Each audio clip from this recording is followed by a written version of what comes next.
Hello and welcome friends. तो यार आज हम बात करते हैं लेक्चर नंबर 9 की, जो कि प्रोबेबली हमारा लास्ट लेक्चर होगा इस क्वाड्रेटिक इक्वेशन द्विघात समीकरण का। ठीक है, बहुत ही बढ़िया ये चैप्टर है यार। अगर आपने इस चैप्टर को नहीं पढ़ा है तो यार इसके वीडियोस देख लीजिए और इस चैप्टर को पढ़ लीजिए। ठीक है, तो आज यार हम वापस स्टार्ट करेंगे हमारे लेक्चर को किससे भैया, बात काम की बात से हमारे लेक्चर को स्टार्ट करने जा रहे हैं। ठीक है भैया, काम की बात क्या है, देखिए अब तक हमने जो है ना बहुत सारे क्वाड्रेटिक इक्वेशन के बहुत सारे पार्ट्स पढ़ लिए। ठीक है, किस में क्या होगा, किस तरीके से होगा, और अब तक आपको इतना समझ में आ गया होगा कि सारा खेल किसका है, शून्यकों का, द्विघात के दो शून्यकों का खेल है। अब यहाँ पर क्या होगा, देखिए कभी कभार जो है ना आपको सवाल किस तरीके से पूछ लिया जाता है उसकी बात करते हैं।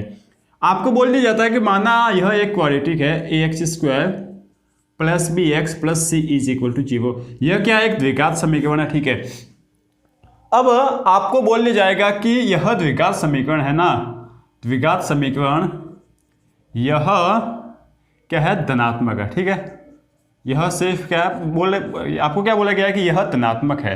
अब इसके लिए आप क्या करोगे, क्या कंडीशन बताओगे।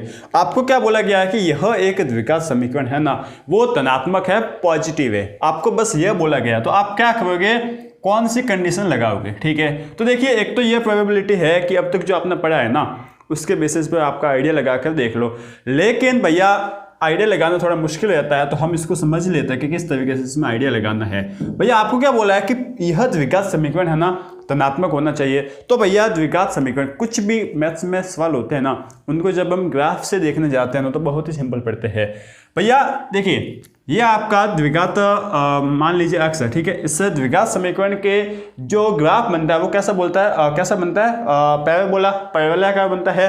तो हो सकता है कि इसका मुंह ऊपर हो, इसका मुंह नीचे हो। ठीक है, हो सकता है कि यह टच करता हो, इस तरीके से नीचे टच करता हो। लेकिन आपको तो क्या बताना है, सिर्फ यह धनात्मक होनी चाहिए।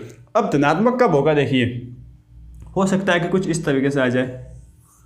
ठीक है ना, धनात्मक इसी केस में हो सकता है, क्योंकि अगर यह द्विघात समीकरण का जो ग्राफ है ना, वो अगर इस किससे देखना, इस जो एक्स अक्ष है ना उससे अगर नीचे चला गया, तब तो यह क्या हो जाएगा भैया, तब ये हो जाएगा क्या भैया, नेगेटिव हो जाएगा। और आपको बोला गया है कि ये जो द्विघात समीकरण है ना, ax² plus bx plus c is greater than 0 होना चाहिए। बस आपको यह कंडीशन दे दी गई है, समझ में आएगा। यह कंडीशन दे दी गई है, तो इसके लिए आप कौन कौन से शर्तें, कौन कौन सी कंडीशन बनाओगे। हाँ भैया यह ग्राफ हो सकता है। ठीक है, आई बात समझ में। अच्छा, तो यह किसके लिए है, द्विघात समीकरण के पॉजिटिव होने के लिए। अब यहाँ पर द्विघात समीकरण 0 भी नहीं होगा, क्योंकि यह इसको टच नहीं करेगा, और 0 का हमने बोला भी नहीं है, इसने थोड़ी ना बोला कि 0 होगा। ठीक है, तो देखिए यार इस ग्राफ को देखकर, चलो अब अपना ग्राफ तो बना लिया। देखिए हम बात किसकी कर रहे हैं, हम बात यह कर रहे हैं कि अगर आपको कोई ऐसा रैंडमली सवाल दे दिया गया कि अगर यह द्विघात समीकरण जो है वो पॉजिटिव, अगर धनात्मक है, तो यहाँ पर कोई एक k है ना, कांस्टेंट दे दिया जाएगा, तो उस k का मान निकालिए। बात समझ में आई क्या। ठीक है, तो इस तरीके से आप अगर कोई द्विघात समीकरण पॉजिटिव होगी तो इसके लिए ग्राफ ऐसा बनेगा। अब इस ग्राफ को देखकर बताइए आपके क्या हो सकता है, क्या इसकी कंडीशन हो सकती है। तो देखो भैया ये जो ग्राफ है ना, वो कभी भी एक्स एक्स को काटेगा नहीं, ग्राफ कभी भी एक्स एक्स को काटेगा नहीं। और अगर एक्स एक्स को यह नहीं काटेगा, इसका मतलब इसका जो डी है ना भैया, इसका जो डी होगा ना वो लेस देन आ जाएगा 0। ठीक है, क्योंकि डी लेस देन 0 के लिए इसका कोई भी क्या होगा, कोई भी वास्तविक शून्य नहीं होगा, इसका काल्पनिक शून्य होगा। ठीक है, और जब डी लेस देन 0 होता है तो भैया ग्राफ एक्स एक्स को नहीं काटता है। ठीक है, साथ ही साथ भैया एक और कंडीशन इसमें होनी चाहिए कि जो यह है ना, ये इस वो क्या बोलते हैं, पैरेलल का जो मुंह है ना वो ऊपर की तरफ होना चाहिए। ठीक है ना, मतलब ओपनिंग जो है ना अपवर्ड होना चाहिए, मतलब ए इसका जो है ना ग्रेटर देन 0 आना चाहिए। ये बात समझ में आती है। और यह कंडीशन भी होनी चाहिए, यह कंडीशन भी होनी चाहिए, तो इसका हो जाएगा इंटरसेक्शन। ठीक है, तो जब भी आपको दे दिया जाए, बोल दिया जाए कि कोई भी एक द्विघात समीकरण पॉजिटिव है, कोई भी एक द्विघात समीकरण धनात्मक है, तब आप यह कंडीशन लगाओगे। ठीक है, अच्छा दूसरा केस देखते हैं क्या। दूसरा केस आपको बोल दिया गया कि एक द्विघात समीकरण मान लीजिए यही है ax² plus bx plus c is less than 0। यह आपकी क्या है, द्विघात समीकरण, और यह दे दी गई है ऋणात्मक, नेगेटिव दे दी गई है बिल्कुल। तो अब इस केस में क्या हो सकता है भैया, इसका उल्टा। ठीक है, उल्टा कैसे, देखिए यह आपका x निर्देशांक अक्ष आ गया, और यह आपका आ गया इस द्विघात समीकरण का ग्राफ। ठीक है, अब यह द्विघात समीकरण का ग्राफ अगर एक्स एक्स को टच भी किया तो यह जो आप पूरी द्विघात समीकरण है ना वो जीरो हो जाएगी, लेकिन जीरो खत्म होना बोला है और थोड़ा सा ऊपर भी गया तो ये द्विघात समीकरण पॉजिटिव हो जाएगी, तो ये भी नहीं होना चाहिए। इसका मतलब भैया यह द्विघात समीकरण का ग्राफ इस तरीके से कुछ होगा, एक्स अक्ष से नीचे, ठीक है ना, बात समझ में आ गई। अच्छा, अब आपको अगर डाउट है कि वाई एक्स के इस साइड होगी या उस साइड होगी, तो किसी साइड हो सकती है, हमको एक्स की वैल्यू पर जो इस पूरी जो द्विघात समीकरण है ना उसका मान नेगेटिव चाहिए, ठीक है, बात समझ में आ गई। आप अगर कहते हैं कि ये होगा तो भैया हो सकता है, इसमें कोई डाउट नहीं है, ठीक है, बात ये आ गई हमें समझ में। अच्छा, तो भैया इसके लिए क्या केस बनेगा, भैया इसके लिए भी जो है ना डी वो होगा ना लेस देन जीरो होगा, क्यों होगा, क्योंकि यह कभी भी एक्स एक्स को नहीं काटेगी, बिल्कुल। अच्छा, साथ ही साथ ए जो है ना वो ए होना चाहिए आपका लेस देन जीरो, ठीक है, यहाँ पर ग्रेटर देन जीरो है क्योंकि यह अपवर्ड ओपनिंग है और यह है डाउनवर्ड ओपनिंग, नीचे की तरफ इसका मुंह है, इसका मतलब यह ए लेस देन जीरो होगा और इन दोनों का ले लेंगे हम इंटरसेक्शन। तो ये दो आपके कंसेप्ट है, ठीक है ना, हो सकता है कि आप एग्जाम में सोच पाओ और अगर नहीं सोच पाओ तो पहले से हमने इसको सोच लिया है, ठीक है।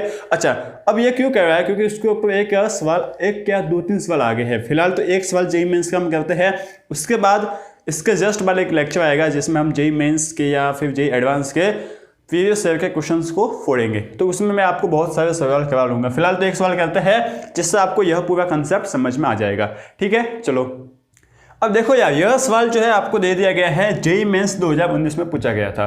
क्या है सवाल, आपके m के पूर्णांकों की वह संख्या जिसके लिए द्विघात व्यंजक, ये जो द्विघात व्यंजक है ना वो हमेशा क्या हो भैया, धनात्मक हो, ठीक है ना। मतलब अगर यह द्विघात व्यंजक जो कि आपको दे रखा है, अगर यह हमेशा धनात्मक है तो m के पूर्णांकों की संख्या बताइए, मतलब m के कितने इंटीजर्स आपको मिलते हैं वो बताने हैं, ठीक है ना।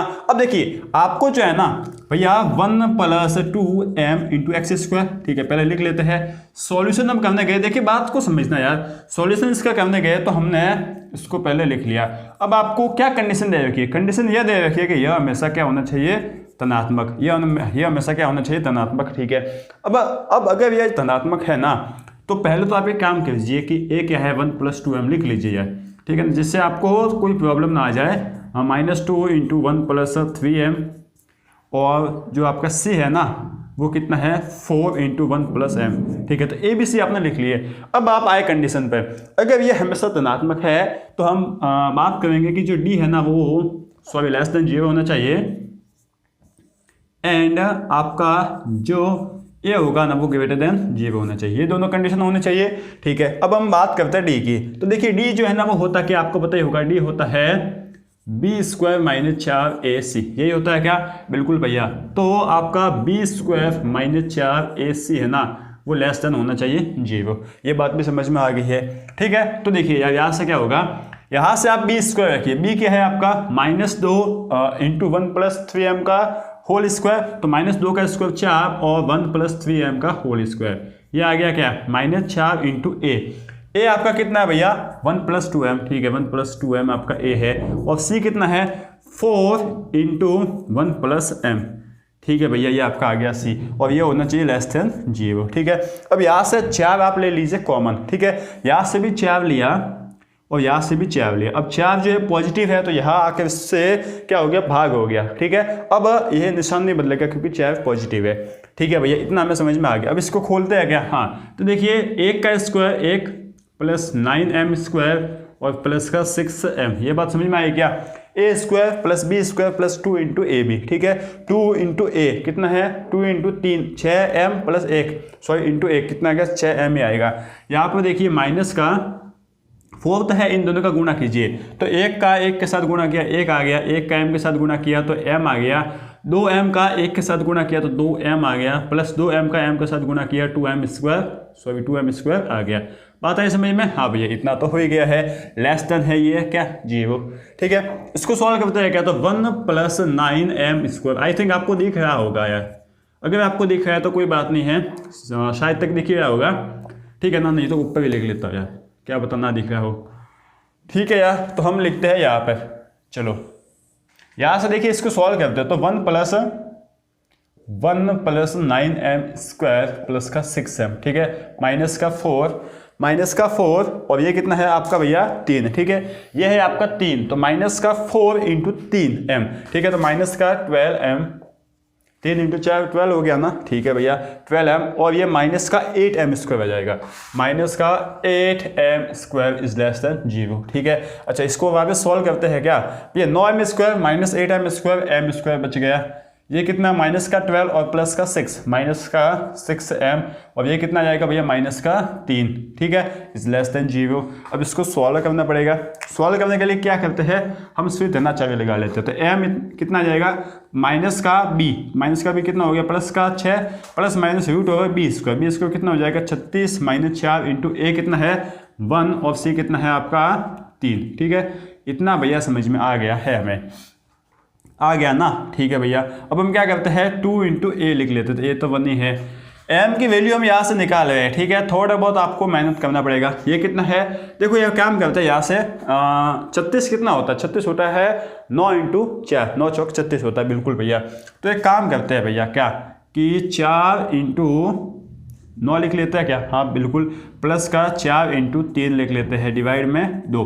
तो यहाँ से हो क्या जाएगा पता है, 4 ले लो कॉमन, 4 कॉमन ले लो तो बाहर कितना आ जाएगा 2, क्योंकि 4 का रूट 2 होता है, तो 6 प्लस माइनस 2 रूट, ये कितना बचा 9, और 9 और 3 कितना हो गया 12, ठीक है, डिवाइड बाई 2। तो 2 यहाँ से हमने लिया कॉमन, ठीक है, तो यहाँ से वापस कॉमन लिया तो यहाँ पे बचा 3 प्लस माइनस ये कितना बचा √12, ठीक है, ये आपका बच गया है। यहाँ तक आ गई बात समझ में, बिल्कुल भैया यहाँ तक बात समझ में आ गई है। यहाँ से आप एक और काम कर सकते हो, क्या इसको आप लिख लो, देखना हाँ, इसको आप लिख लो 4 × 3, 4 × 12, हाँ भैया ये भी आता है हमें समझ में। तो ये यहाँ से 4 का आपका रूट कितना आ जाएगा, देखो 4 का रूट आ जाएगा 3 प्लस माइनस 2 √3। तो यहाँ से m की वैल्यू कितनी आ गई, m की वैल्यू हमें मिली है 3 प्लस 2 √3, ठीक है, एंड सॉरी और 3 माइनस 2 √3, ये आपको मिल गया। अब देखो यार यहाँ तक हमने क्या किया है, यहाँ तक भैया हमने यह d निकाला और d लेस देन 0 किया। अब इसके हमें शून्यक निकालने थे, अब यहाँ पर शून्यक हमें मध्यपद विभाजन से मिलने गए थे, इसलिए हम आप कहे तो रफ में गए या फिर मैं इस मध्यपद सॉरी द्विघात क्या बोलते हैं शुद्ध धनाचार्य से उसके शून्यक निकाले। अब हम वापस इसको यहाँ पर रखने की कोशिश करते, कैसे लिखेंगे भैया m माइनस 3 प्लस 2 √3, ठीक है, ये आपका हो गया पहला, हाँ। उसके बाद m माइनस, ठीक है ना, m माइनस का सॉरी m माइनस 3 माइनस 2 √3, ऐसे ही होता है क्या, हाँ भैया। अगर शून्य का आ जाए 2 और 3 तो हम क्या लिखते हैं x minus 2 into x minus 3, ठीक है, ऐसे लिखते हैं क्या, ठीक इसी तरीके से हमने यहाँ पर इसको लिख लिया है। तो अब हम इन्हें संख्या रेखा पर बना लेते हैं, कुछ नहीं करना, संख्या रेखा पर बना लीजिए। ये कितना है भैया, ये है आपका 3.2 √3 और ये है आपका 3 प्लस 2 √3, ठीक है ना, बात समझ में आ गई है क्या, हाँ भैया बात समझ में आ गई है। अब देखो यार इनकी अप्रोक्सीमेट वैल्यू हम निकालते हैं, √3 कितना होता है 1.7, ठीक है, 1.7 इंटू 2 कितना होता है 3.4, तो 3 में से 3.4 जाएंगे तो यहाँ से बचेगा भैया कितना माइनस का 0.4, ठीक है, ये कितना हो जाएगा 3.4 प्लस 3, ये कितना बच जाएगा 6.4, ठीक है, प्लस का। अब देखिए इस प्लस के 6.4 से हम ज़्यादा लेंगे तो ये आ जाएगा पॉजिटिव, इन दोनों के बीच में ले लेंगे तो ये नेगेटिव और ये आ जाएगा पॉजिटिव, ठीक है। अब आपको क्या चाहिए नेगेटिव, तो नेगेटिव किन के बीच में आ जाएगा, इन दोनों के बीच में आ जाएगा, ठीक है। इतना आया है क्या समझ में, ठीक है भैया इतना हमें समझ में आ गया है सिंपल सा, ठीक है। थोड़ा सा इसमें काम बढ़ा दिया, क्या काम बढ़ा दिया, थोड़ी सी कैलकुलेशन इसने टफ दे दी है, कोई बात नहीं यार हम मैनेज कर लेंगे। अब हमें बोला है कि a लेस देन होना चाहिए 0, a है क्या यहाँ पर भैया, a है ना हमारे पास, ये है, तो a लेस देन 0 जब हम करने गए, सॉरी a आपका ग्रेटर देन 0 करना पड़ेगा भाई साहब, a ग्रेटर देन 0 करना पड़ेगा क्योंकि यह ऊपर खोल रहा है, ठीक है। तो a हम ग्रेटर देन 0 करने गए तो 1 plus 2m is greater than 0, ठीक है।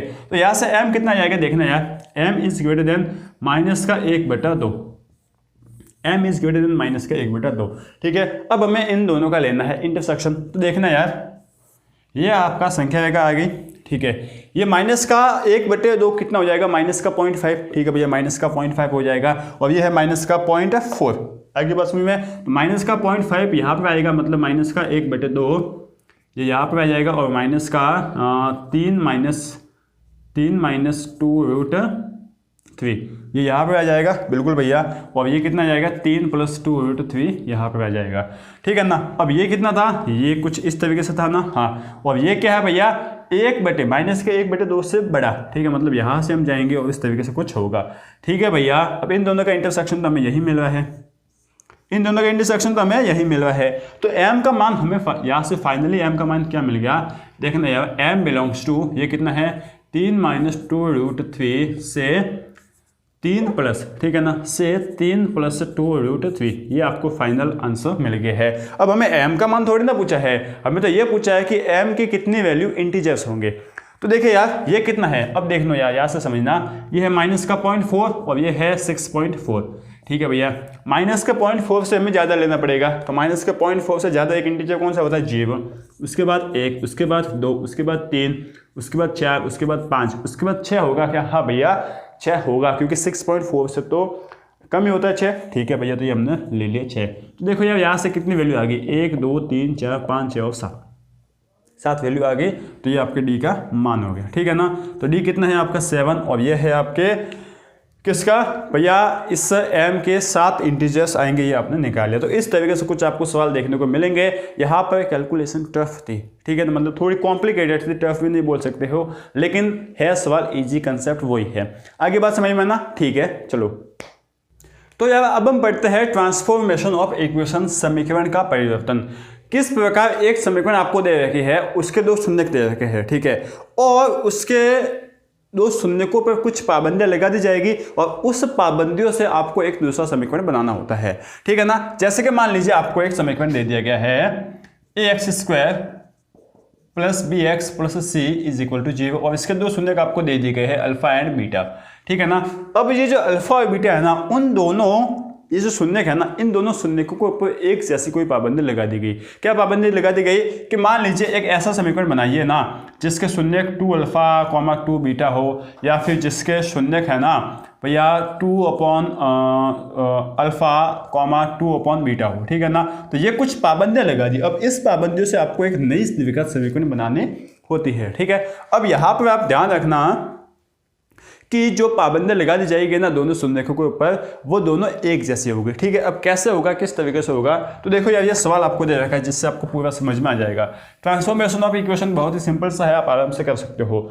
आपको बोला कि यह एक द्विघात समीकरण है, ठीक है, और इसके शून्यक अल्फा और बीटा है। तो एक ऐसे समीकरण बनाइए जिसके शून्यक निम्नलिखित हो, ठीक है। तो देखिए सॉल्यूशन करते हैं, सबसे पहला सवाल करते हैं। सबसे पहला सवाल हम करते हैं, आपको है ना x² + 5x - 4 = 0, यह एक द्विघात समीकरण दे रखे है जिसका शून्यक अल्फा और बीटा है। और जब आप पहला करने गए आपको क्या दे रखा, 3α, नया शून्यक क्या दे रखा, 3α और 3 बीटा, ये आपको नए शून्यक दे रखे हैं। पहले वाले शून्यक क्या थे, अल्फा और बीटा, अब नए वाला शून्यक है 3α और 3 बीटा, ठीक है। आप क्या लिखोगे, देखिए आप लिखोगे पुराना शून्यक, ठीक है ना। पुराना यह शून्य क्या था भैया, पुराना शून्य क्या था, x था इसका, हाँ भैया पुराना शून्यक x ही था, ठीक है। अच्छा अब नया शून्य क्या हो गया, नया शून्य को आप कोई भी मान सकते हो। मान लीजिए आपने मान लिया इसको कैपिटल X, ठीक है। तो नया शून्य आपको इसने मान लिया कैपिटल X, ठीक है ना। अब यहां से आपको कैपिटल X मतलब नए शून्यक और पुराने शून्यक के बीच में एक संबंध बनाना पड़ेगा। अब संबंध कैसे बनाओगे, देखिए पुराना शून्यक x था और नया शून्यक कितना है 3, मतलब अगर पुराना शून्यक x था तो नया शून्यक हो गया है 3x। बात समझ में आई है क्या, अगर पुराना शून्यक x था तो नया शून्यक कितना हो गया 3x हो गया है। किस तरीके से, देखिए तो अब आप लिखोगे संबंध, ठीक है। तो देखिए पुराना शून्यक कितना था x, अब आपका शून्य कितना हो गया 3α 3 बीटा, मतलब जो पुराना शून्यक था ना उसका 3 गुना हो गया है नया शून्यक, जो पुराना शून्यक था ना उसका 3 गुना हो गया नया शून्यक। इस तरीके से आप बात समझेगा। हाँ अगर नहीं समझे हो तो एक सिंपल सी ट्रिक है। क्या ट्रिक है भैया, आप ये तो लिख लोगे ना कि ये आपका पुराना शून्यक x है, नया शून्यक कैपिटल X है। अब x और कैपिटल X को यहाँ पर रख दीजिए और जहाँ से आपको अल्फा दिखता है ना, अल्फा की जगह स्मॉल रख लीजिए, स्मॉल x रख लीजिए, रख सकते हो ना, जैसे कि x = 3 × स्मॉल x, बस ठीक है। आगे बात समझ में, हाँ भैया चलो। तो यहाँ से आपको क्या करना पड़ेगा, इस x को उठाना है, ठीक है ना, इस x की वैल्यू निकालनी है और इस मेन इक्वेशन में रखनी है। तो इस x की वैल्यू क्या आ जाएगी, x = कैपिटल X/3, ठीक है, कैपिटल X/3। अब इसको इसमें रख लीजिए, क्या आ जाएगा कैपिटल X/3 का होल स्क्वायर प्लस का 5 × कैपिटल X/3, ठीक है। इसके बाद क्या आ जाएगा माइनस का 4 इज इक्वल टू 0। ठीक है, तो यहाँ से देखो यार क्या समीकरण आपको बनकर निकल रहा है। यहाँ से आ जाएगा एक्स स्क्वायर प्लस का एलसीएम लो, एलसीएम आएगा 9। ठीक है ना, 9 का 3 में भाग दिया कितना आ गया 3, तो 3 पंजे 15, तो 15x माइनस का ये कितना आ जाएगा 36 इज इक्वल टू 0। तो यहाँ से आपको नया समीकरण कौन सा मिल गया है, एक्स स्क्वायर प्लस का 15x माइनस का 36 इज इक्वल टू 0। तो ये आपका हो गया नया द्विघात समीकरण जिसके शून्य क्या है 3 अल्फा 3 बीटा शून्य का। ठीक है, अच्छा अब आप कहोगे भैया ये कैपिटल एक्स आया है ना, तो कैपिटल एक्स क्या है, एक वेरिएबल है, इसकी जगह पी क्यू आर एस कुछ भी रख सकते हो आप चाहो तो। इसमें कैपिटल एक्स की जगह लास्ट में एक्स भी रख सकते हो, तो 15x x square plus 15x minus का 36 इज इक्वल टू 0, और इसके शून्य क्या आ गए 3 अल्फा 3 बीटा। ठीक है ना, आप इसके शून्य निकालिए, इन दोनों का संबंध है ना वो यही निकल के आएगा। आगे बात समझ में, हाँ भैया ठीक है। इसी तरीके से देखिए सेकंड करते हैं, ये भी इजी है। अब इसके नए शून्य कितने हो गए अल्फा बटे 2 बीटा बटे 2। ठीक है, तो पुराने शून्य, बात समझना यार, पुराने शून्य क्या था x था। ठीक है, तो ये आपने लिख लिया x, नया शून्य कितना है भैया, ये है हमारा कैपिटल X। ठीक है, अब संबंध क्या हो जाएगा भैया, जहां पर अल्फा है ना उसकी जगह क्या रख लो x रख लो। ठीक है, जहां पर अल्फा है ना उसकी जगह x रख लो, या फिर जहां पर बीटा है ना उसकी जगह x रख लो, कुछ भी। ठीक है, तो ये आपका आ गया। अब यहाँ से आप स्मॉल x की वैल्यू निकालोगे तो कितने आ जाएगी, small x is equal to 2 into capital X, ये आपको मिल गया। बात आ गई समझ में। ठीक है, अब इस स्मॉल x को इस द्विघात समीकरण में रखेंगे तो 2x का होल स्क्वायर प्लस का 5 इंटू 2x, ये आपका कैपिटल X चल रहा है, और ये है माइनस का 4। ठीक है, आपका माइनस का 4 इज इक्वल टू 0। यहाँ से देखो यार 4x स्क्वायर प्लस का 10x माइनस का 4 इज इक्वल टू 0, तो यहाँ से आपको मिल जाएगा। अब देखिए कैपिटल X की जगह वापस स्मॉल x रख रहे हैं, तो 4x प्लस का 10x माइनस का 4। ठीक है ना, माइनस का 4 इज इक्वल टू 0। तो यहाँ से आप लिख सकते हो इसके अब शून्य का आए हैं ना नए, वो क्या आए हैं अल्फा बटे 2 बीटा बटे 2 नए शून्य आए हैं। ठीक है ना, कुछ इसी तरीके से। चलो अब तीसरा सवाल भी करते हैं। अब तीसरे सवाल में यह भी इजी सा है, आराम से आप कर सकते हो। क्या है देखिए, थर्ड सवाल आपको दे रखा है कि जो नए सवाल शून्य करना, जो नए वाले शून्य है ना वो क्या है 1/अल्फा 1/बीटा। ठीक है, इसको सॉल्व करते हैं। क्या करोगे भैया, पुराना शून्य लिख लेते हैं। ठीक है ना, पुराने शून्य का x है। ठीक है, ये आपने लिख लिया पुराने शून्य का x, और आपका जो नया वाला शून्य है ना, नया शून्य ये कितना है आपका, नया शून्य है कैपिटल X। आपका संबंध हम बात करें जो कि इसका क्या संबंध बना है, तो संबंध आपका बना है x इज इक्वल टू, आप अल्फा की जगह या फिर बीटा की जगह x रख लो, तो x is equal to 1/x। ठीक है, अब आप क्या करोगे स्मॉल x की वैल्यू निकालोगे, तो small x is equal to 1/कैपिटल X, ये आपका आ गया। अब इस x को आप रख लोगे समीकरण में, तो 1/कैपिटल X का होल स्क्वायर, ठीक है, प्लस का 5 है, 5 इंटू 1/कैपिटल X माइनस का 4 इज इक्वल टू 0। इसका एलसीएम ले लो तो एक्स स्क्वायर जो है ना आ जाएगा एलसीएम, तो एक्स स्क्वायर एलसीएम आ गया, यहाँ पर आ जाएगा 1 प्लस यहाँ पर आ जाएगा 5x कैपिटल और माइनस का 4x स्क्वायर। ठीक है, आपको एलसीएम लेना तो शायद आता ही होगा, तो यहाँ से आपको क्या बना है माइनस का 4x स्क्वायर प्लस का 5 कैपिटल X प्लस का 1 इज इक्वल टू 0। ठीक है, माइनस से गुणा कर लीजिए, तो 4x स्क्वायर माइनस का 5x माइनस का 1 इज इक्वल टू 0। तो ये आपको एक नया द्विघात समीकरण मिल गया है जिसके दो शून्य के क्या है, ये है एक 1/अल्फा 1/बीटा। ठीक है, इस तरीके से आपको काम करना पड़ेगा। आ गया समझ में? हाँ भैया, है इजी से, हम आराम से कर सकते हैं। ठीक है ना, चलो एक और कर लेते हैं जिससे आपको सभी डाउट हो जाएंगे क्लियर। ठीक है, चलो तो उसके बाद आपका चैप्टर लगभग पूरा ही हो जाएगा, लगभग पूरा ही हो जाएगा कंप्लीटली। ठीक है, चलो तो देखो यार, आपको बोला गया है, देखना, ठीक है ना, नए शून्य क्या दे दिए गए हैं, अल्फा स्क्वायर बीटा स्क्वायर। ठीक है, अच्छा यहाँ से आप क्या निकालोगे कि पुराने शून्य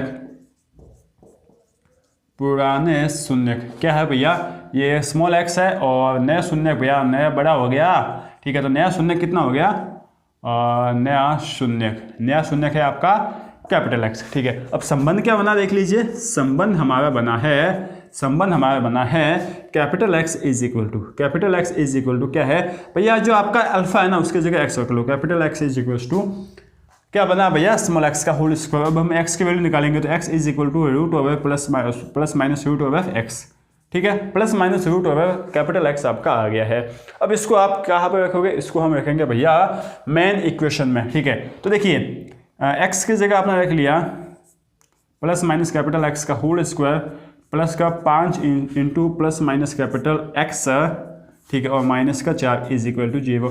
आगे बात समझ में, ठीक है। इसका स्क्वायर करो तो प्लस हो या माइनस हो हमेशा पॉजिटिव ही आएगा, और रूट हट जाएगा तो x plus minus 5 plus 5 into plus minus root over x, ठीक है, यहाँ तक है सिंपल। हाँ, माइनस का 4 इज इक्वल टू 0। अब आप इसको यहाँ तक आकर मत रोक लेना। क्यों रोक लेना नहीं है इसको, क्योंकि भैया हम जो बहुपद की परिभाषा पढ़ते हैं वो क्या होता है कि बहुपद में किसी भी जो वेरिएबल होता है ना, कोई भी चर होता है ना, उसकी घात जो है ना वो पूर्ण होनी चाहिए, पूर्ण संख्या होनी चाहिए। और ये तो अपूर्ण है, मतलब इसमें तो 1/2 घात आ गई, तो ये एक आपका द्विघात नहीं, आपका क्या बोलते हैं बहुपद ही नहीं है, तो द्विघात का तो सवाल उठता ही नहीं है, ठीक है। अगर ये पॉलिनोमियल है ही नहीं तो क्वाड्रेटिक कैसे होगा, ठीक है। तो अब हम क्या करते हैं, देखो इसको पॉलिनोमियल बनाने की कोशिश करता था। अब क्या करेंगे, x minus 4 is equal to इसको इससे ले आए तो माइनस का 5 into plus minus root over x. आता है समझ में। अब दोनों साइड कर देते हैं स्क्वायर, यहाँ पर स्क्वायर किया तो कैपिटल x माइनस 4 का होल स्क्वायर, ये इसका स्क्वायर कर देते कितना आ जाएगा, देखिए माइनस का स्क्वायर प्लस हो जाएगा, इन दोनों का स्क्वायर कुछ भी हो प्लस हो जाएगा, तो 25x, ठीक है। यहाँ से देखो यार क्या आ जाएगा, एक्स स्क्वायर प्लस 16 माइनस का ये कितना हो गया भैया 2 इंटू ए बी कितना हो गया, एक्स माइनस का 8x is equal to 25x। इसको सॉल्व कर देते हैं तो एक्स स्क्वायर प्लस का 16 और ये कितना हो जाएगा भैया माइनस का 33, ठीक है ना, माइनस का 33x इज इक्वल टू 0। तो एक्स स्क्वायर माइनस का 33x प्लस का 16 इज इक्वल टू 0 आपका एक द्विघात समीकरण मिल गई है। और इसमें कैपिटल एक्स की जगह आप स्मॉल एक्स रख लीजिए, ये हमने रख लिया स्मॉल एक्स, ठीक है ना, ये हमने रख लिया स्मॉल एक्स। तो आपको एक नई द्विघात समीकरण मिल गई है जिसके शून्य क्या है, alpha square comma beta square. तो आगे बात समझ में ना, इस तरीके से इन सवालों को हैंडल करना है, ठीक है ना। चलो तो समझ सकते हैं कि हमारा चैप्टर जो है ना वो हो गया है पूरा। अब एक आध इंटरेस्टिंग सवाल कर लेते हैं जिसमें आपको थोड़ा मजा आ जाए, ठीक है ना। आगे बात समझ में, हाँ तो यहाँ तक आपका लगभग चैप्टर पूरा हो गया है। इसके सवाल आपको नहीं मिलेंगे, कई बुक से आपको मिल जाए तो उन सवालों को करते रहना, और कोई डाउट आ जाए तो यार जरूर पूछना, ठीक है। तो यार एक आधा सवाल कर लेते हैं जो कि अक्सर पूछे जाते हैं। वैसे तो इसका देखिए जो प्रीवियस ईयर में सवाल पूछे गए इसके ऊपर एक वीडियो आएगा अलग से स्पेशली, और साथ ही साथ मैं आपको बता दूं कि इसके पूरे नोट्स है ना वो अच्छे से बना लिए हैं। अगर आपको चाहिए तो कमेंट बॉक्स में जरूर लिखिए कि हमें नोट चाहिए, तो मैं उसके लिए जो PDF है ना वो बनाकर आपको दे दूंगा, ठीक है। अब देखिए कुछ एक इंटरेस्टिंग सवाल करते हैं, ठीक है ना। क्या भैया इंटरेस्टिंग सवाल कैसे है वो क्वेश्चन इंटरेस्टिंग, ठीक है। इंटरेस्टिंग क्वेश्चन करने गए तो सबसे पहला क्वेश्चन देखो यार, आपको बोल दिया गया कि root over 5 plus root over 5 plus root over 5 plus root over 5 plus root over 5 plus plus plus infinite तक ऐसे चल रहा है। इसकी वैल्यू निकाल लो यार, आपको ये बोल दिया गया कि इसकी वैल्यू तो निकाल दो। बात है समझ में, root over 5 plus root over 5 plus इस तरीके से कुछ चलता गया और इसकी आप वैल्यू निकाल लो क्या वैल्यू होगी, ठीक है ना। थोड़ा सा अंडर रूट टेढ़ा है लेकिन टेढ़े से मेढ़े ना हो जाना। आप इसकी आंसर इसका सॉल्यूशन कैसे करोगे ये आप देखो, ठीक है ना। तो देखो यार ऐसे सवालों को करने के लिए फिक्स पैटर्न होते हैं। फिक्स पैटर्न क्या है कि आप इस पूरे को एक्स मान सकते हैं क्या, हाँ भैया गणित में मान सकते हैं हम, मानने में तो हम एक्सपर्ट है ही, ठीक है ना। किसी को भी अपना मान सकते हैं, ठीक है। चलो ये तो हमारी आदत ही है। तो यहाँ आए हम, ठीक है, यहाँ से हमने देखिए 5 plus root over 5 plus root over 5 plus root over 5 इस तरीके से कुछ चलते गए हैं हम। हाँ भैया इस तरीके से हम कुछ चल रहे हैं और हमने ये इसको मान लिया है। अब यार क्या करो अब क्या करो, देखो यार बात समझना, ये पूरा कहाँ तक जा रहा है भैया, यह पूरा इनफाइनाइट तक जा रहा है, नहीं जा रहा है, हाँ भैया इनफाइनाइट तक जा रहा है। तो क्या मैं यहाँ से एक इस अंडरवुड 5 को हटा लूँ तो कोई इसमें चेंज होगा क्या, नहीं होगा भैया। पूरा समुद्र है, उस समुद्र में से मैंने एक बूंद पानी उठाई है, कुछ होगा क्या, नहीं होगा, कुछ नहीं होगा भैया। बात समझे क्या, हाँ अगर पूरे समुद्र में से हम एक बूंद पानी कि ले लेना तो कुछ उसमें चेंज होने का है नहीं, ठीक है।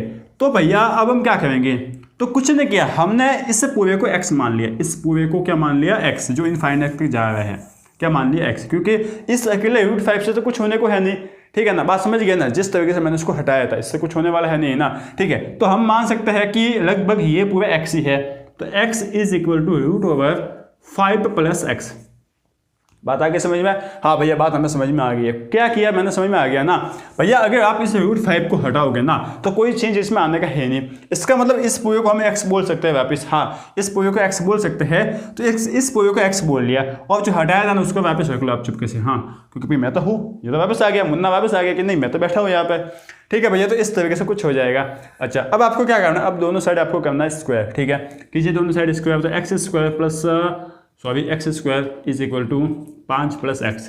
तो यहाँ से देखो यार, यहाँ से आप देखना x square minus x minus 5 is equal to 0, ये आ गया ना। अब इसका स्विधना चाहिए से आप आंसर निकाल लो, तो भैया x is equal to minus का a माइनस का b, सॉरी माइनस का b कितना है 1 plus minus b square, b कितना है 1 का स्क्वायर 1 हो जाएगा, माइनस का 4 इंटू a कितना है 1 और c कितना है माइनस का 5, ठीक है, अपॉन 2 इंटू a, हाँ भैया a 1 ही है।